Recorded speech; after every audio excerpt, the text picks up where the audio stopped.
Okay, good morning. Para sa mga old members and new members, ituro ko sa inyo kung paano nyo i-claim ang inyong mga nakuhang bonus. Okay, so ganito ang inyong gagawin. Open nyo yung GC kung saan na-send sa inyo yung code. Dito. Ito ba yun? Ay, mali.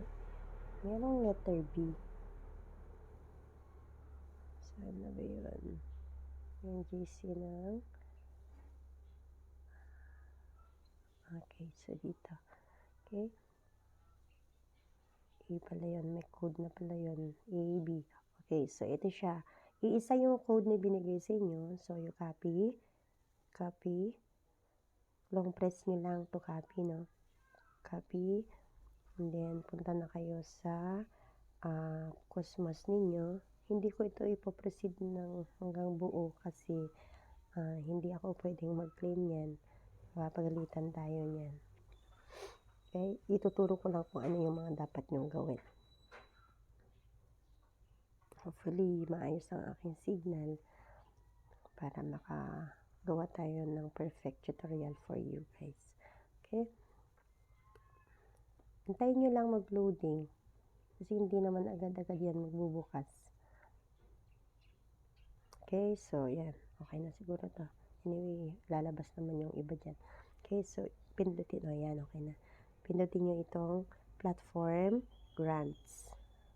Okay, so nakikita nyo to. Hindi na kayo, sa mga old, huwag nyo nang galawin yung iba dyan. So, ganito. Please enter key, sabi niya. So, click nyo dito sa please enter key and then paste. So, ganyan. Pagka ganyan na, i-click nyo lang yung go. Click go. Tapos may lalabas dyan na kulay orange. Hindi ko kasi pwedeng pindutin yan. Mapapagalitan ako yan. Kapag so, ulitin ko. Punta kayo dito sa platform grants. Copy nyo yung code, platform, and then open platform grants. Paste nyo dito yung key. And then click go. Sa mga new members, diretso na kayong mag-open ng pool. Sa mga old members na naka-pool pa yung mga assets nila, hintayin yung mabuo na 200. Makikita nyo ngayon dito sa assets nyo yung kung magkano yung available nyo. So, lalabas dito sa exchange. Meron na kayo 200 dyan, punta na kayo dito sa may DeFi pool. Okay, so click itong DeFi pool. Okay, dito lalabas sa inyo. Makita nyo itong click to activate, click to enter, kanya dito. Nakikita nyo to sa taas, no? Instead na mag-search kayo, no, sa mga old members, instead na please mag-search kayo dito ng pool ko, ang gagawin nyo ngayon ay i-click nyo yung click to activate, sabi niya dito. Sa akin kasi is, dati na akong may pool. So, ganito ang lumabas sa akin kasi mayroon na nga akong pool. Sa inyo, click to activate ang lalabas dyan. So, i-click nyo yon, click to activate, tapos may lalabas na open my mind.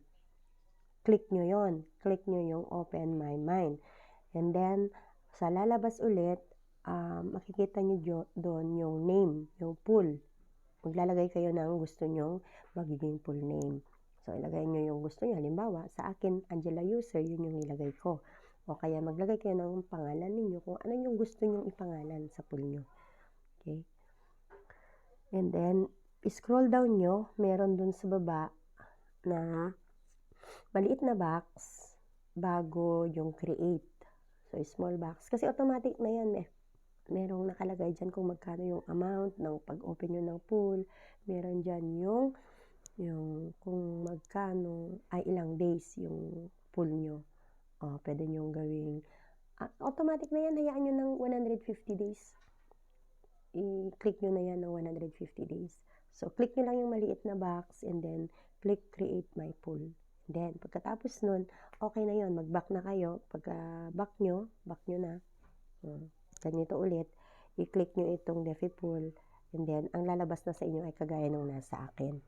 Meron kayong click to enter para makita nyo kung na ano na yung pool nyo. So, ganun lang po. Ulitin ko, mula sa group chat, copy nyo yung code, punta kayo sa platform grant, paste nyo dito, and then click go. And then, kapag buo sa inyo na 200 na available na, punta na kayo dito sa dev pool, click to activate, click open my mind, and then, pagka-click nun, i-type nyo yung gusto nyong full name, and then scroll down, click the small box, and then click create my mind pool. Ganun lang. Good luck and happy earning.